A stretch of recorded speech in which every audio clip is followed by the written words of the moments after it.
Counsel to the President, Kellyanne Conway, and welcome back to Fox News Sunday. Good morning, Bill, to you and your viewers. Thank you. We have a lot to get through. Let's see how much we can cover over the next 10 minutes. First on Iran, if the administration believes Iran is responsible, what are you willing to do about it? Secretary Pompeo has made clear that the Iranian regime is responsible for this attack on civilian areas and infrastructure vital to our global energy supply, and we're not going to stand for that. In fact, our Department of Energy stands ready to tap into this strategic reserve, petroleum reserve, if we must, to stabilize the global energy supply. But more importantly, Secretary Pompeo and Secretary of Treasury Mnuchin just this last week stood in the White House press briefing room and announced additional sanctions. And that is because we will continue to call out malign behavior, continue with the maximum pressure campaign in Iran. And this is a president who withdrew us from a very bad nuclear deal with a ne'er-do-well regime. So this president also, through his energy policy bill, has made us less dependent on these foreign dictators and bad regimes for our energy supply. We now in the U.S. are net exporters of natural gas and oil at the highest levels this country has ever seen, and that will continue. People always complain, nothing's made in the U.S. anymore. Of course, that's changing under President Trump. But we have energy under our feet and off our shores. Okay, this president is leading the way to responsibly develop it so that when Iran attacks Saudi Arabia, as it has over 100 times, we are prepared to take action to protect our own interests. A few specific questions. Senator Lindsey Graham says you should consider attacking Iran's oil fields. Is that a consideration? Well, this president and his national security team and Secretary Pompeo, our nation's chief diplomat, keep many options on the table, particularly when it comes to retaliating against malign behavior and protecting American interests and Americans and our American economy. So I won't get ahead of Secretary Pompeo and the president in saying that. But this is why it's so important to have a president who isn't a typical politician, because he and his team don't sit around and say, well, let's study it. Let's have a commission about it. Secretary Pompeo went right out there and pointed the finger at the aggressor here, the Iranian regime. Others are trying to deflect the responsibility. But I think Kevin Corke's report from the White House is important when he says this is probably the most aggressive action in the last 40 years between Iran and the U.S. But that started because this president inherited a bad nuclear deal, where we shoveled over cash for really nothing, and he took us out of that deal. And I think that shocked many people who just figure whoever the president is, Republican or Democrat, just goes along to get along, doesn't keep those campaign promises. And that was a big one for this president. Yeah, so we will understood continue on that. He also said to talk to Iran when we need to. Yeah, he also talked to Iran is the next question on that, because just this past week he suggested twice that he's willing to meet with the Iranian leader in New York City 2 weeks from now. Does he still want that meeting? He said he'll consider it, and the conditions always must be right for this president to make a deal or take a meeting. We see that. We see that with the trade agenda. I think an expedient president would have already had a so-so half-baked deal with China and to get him through the next election, but that's not the way President Trump thinks. He's patient. He waits for the deal. That's the benefit of having a businessman in the White House. He also knows that you don't sit down and meet with people unless you have all these other accoutrements around the relationship, like the maximum pressure campaign, like pulling out of the Iranian nuclear deal, like the Secretary of Treasury and Secretary of State just days ago, Bill, from the White House announcing new sanctions. So all of that is still in play, whether or not the president includes Iran in one of his meetings. I've seen a preliminary agenda there. He's very busy, obviously, doing a lot of bilateral meetings, making addresses to the United Nations and indeed to the world. So we'll see what happens. So just to cut through it then, a meeting, Saudi Arabia. Yeah. A meeting is still on the table, correct? Right.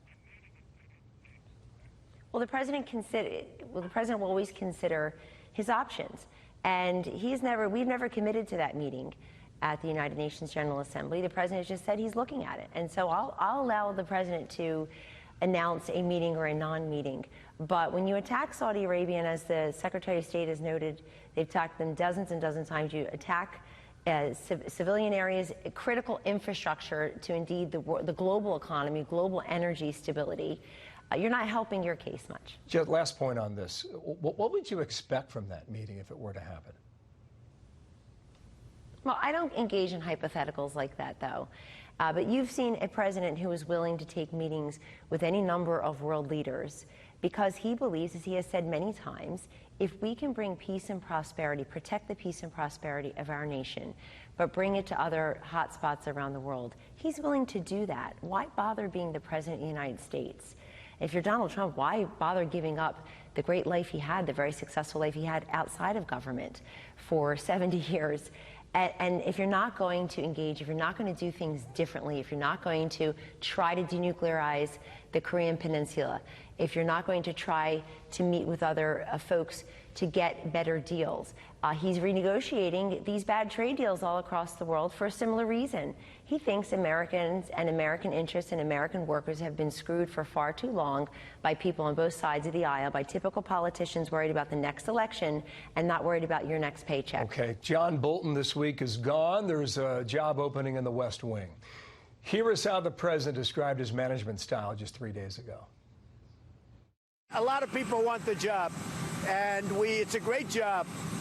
It's great because it's a lot of fun to work with Donald Trump, and it's very easy, actually, to work with me. You know why it's easy? Because I make all the decisions and I have to work. We know he is confident, but with the level of turnover, does he have enough of a team around him, Kellyanne? He does indeed, and I've heard these stories again and again from day one. I've been there from day one. And the fact is, what the president just described is part of the transparency and accountability that he allows himself as president and commander-in-chief every single day. We've never had a president so accessible to the press and indeed the public, Bill, on an ongoing basis. He engages in social media regularly. He gives these press avails. And what he said there is exactly right. But let me walk back a couple. Before the president makes the decisions, I can tell you as someone who's in there daily in front of him, he invites dissenting opinion. He enjoys, he not just accepts, he expects disagreement and diversity of viewpoints. I've seen on any number of issues, including national security and foreign policy. And then he weighs the consequences, hears everybody out, reads the paper, reads the briefing papers, thinks about it, meets with different teams, and then he makes the decision. Do you know why? Because in the entire West Wing, actually in the entire Trump-Pence administration, only 2 people were elected to anything, and their names are Donald J. Trump and Michael R. Pence. So we are there to give our counsel and put out all the consequences. And I think the president is also a great reader of when people have personal agendas. When they're not thinking about the American interests, they're thinking of their own personal interests. Did John Bolton, think many of them have survived. A lot of them couldn't get through the door. Was John Bolton in that category? No, that's not a comment about him.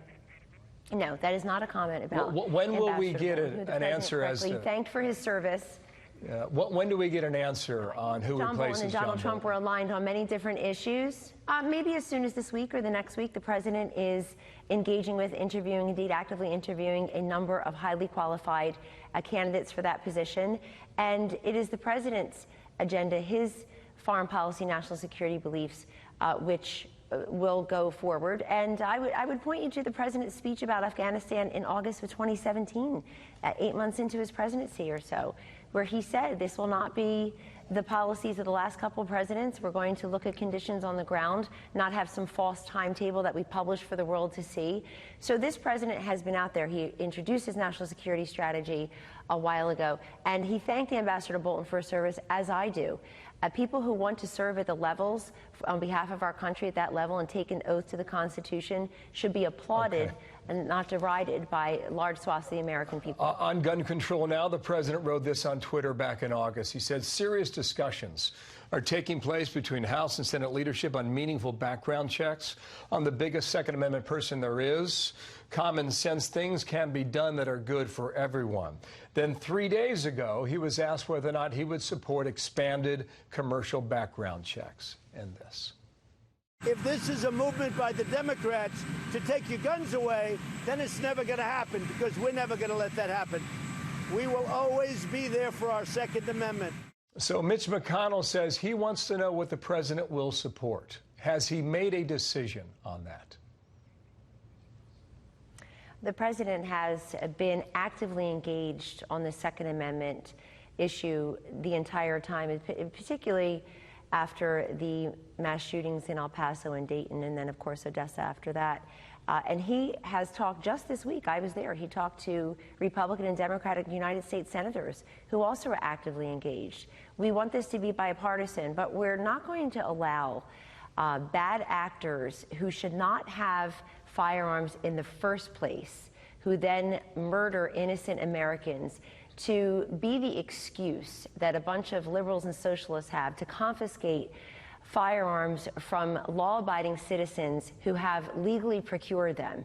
And I'm not going to allow people who are constantly maligning and deriding our law enforcement to be in charge of public safety, public policy.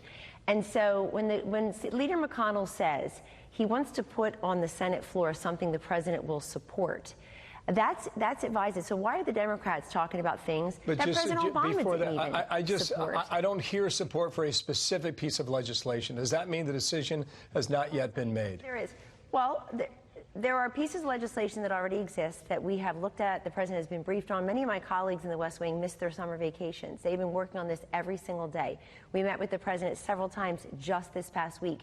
He has been talking to members who will vote on this on both sides of the aisle, and he wants to do something all at once. The president has been listening to the best practices in the states that have risk protection orders. He's been listening to strengthening mental health. He's been listening. He has done more on background checks than any other president in this way, any other recent president in this way. In March of 2018, Bill, President Trump signed into law the Fix NICS. That would have prevented a number of these murderers from having firearms in the first place.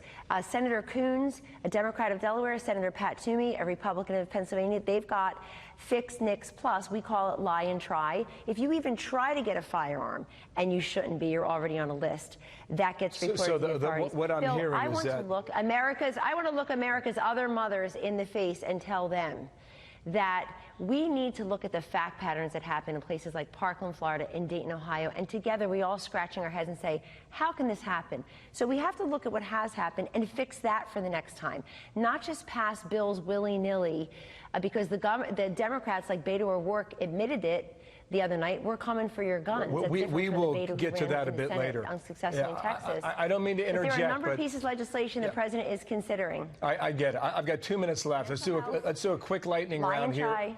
Yeah, I get it. Quick lightning round. A little bit delay in the satellite here. My apologies. On China trade, Beijing gave a little this week. We gave a little. Are we fighting to a stalemate on this issue? Yes or no? No, we're getting to a great trade agreement that stops screwing the American worker and American economy. Why do we have a $500 billion trade deficit with China, the world's second largest economy? Why have we, as America, just sat idly by and looked the other way that they've been forcing technology transfers and stealing our intellectual property?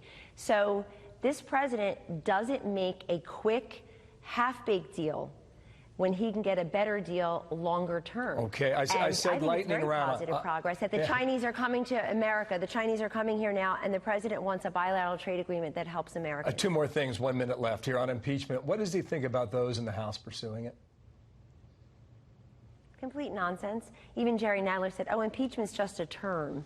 This is a process. They need to get a messaging meeting, and they need to read the Constitution of the Democratic Party. All right, we saw Americans, the Congress work for you, they work for you, and they're wasting your money and their time on trying to impeach a president where there are no high crimes and misdemeanors. They thought the Mueller report would be the end all. They even had Bob Mueller come and talk about the Mueller report, and it was a disaster. So they work for you. Tell them to vote on the USMCA, get that trade deal done. Tell them drug pricing, infrastructure, keep this great economy humming along, and stop the nonsense of harassing and embarrassing this president and the people around him when you have no constitutional legal basis to do so. Last point. He said it's Biden, Warren, or Sanders. Does he still think that for the Democratic nomination? Sure. Well, anything can happen. We saw that in 2016, although at this point in 2016, President Trump was the front runner, had center stage of the debates, never lost that place, and is now the president. Sure, but I think the irony should be lost on no one that the Democratic Party, Bill, that has said we are for, we need a new generation of leadership. They have candidates of color. They have female candidates of color. They have young candidates, young up and coming candidates. But is it lost on anyone that the three front runners are sort of older white candidates? I think that's pretty ironic because that's the Democratic primary electorate who is rejecting these younger candidates in this, quote, generational transformation. Donald Trump can beat any of them. You hear in debate after debate people creeping towards socialism. Folks, wake up already. People are freeing socialist countries to come to our great democracy of capitalism and freedom. Our girls and women have rights in this country. Socialism has impoverished millions of people and taken even worse from them. So this president's ready for any of them. I think he's watching with more amusement and very little fear. I'll leave it there, but thank you for your time. We'll work on the lightning aspect next time. Kellyanne Conway, appreciate you being with us today. Thank you. Thank you.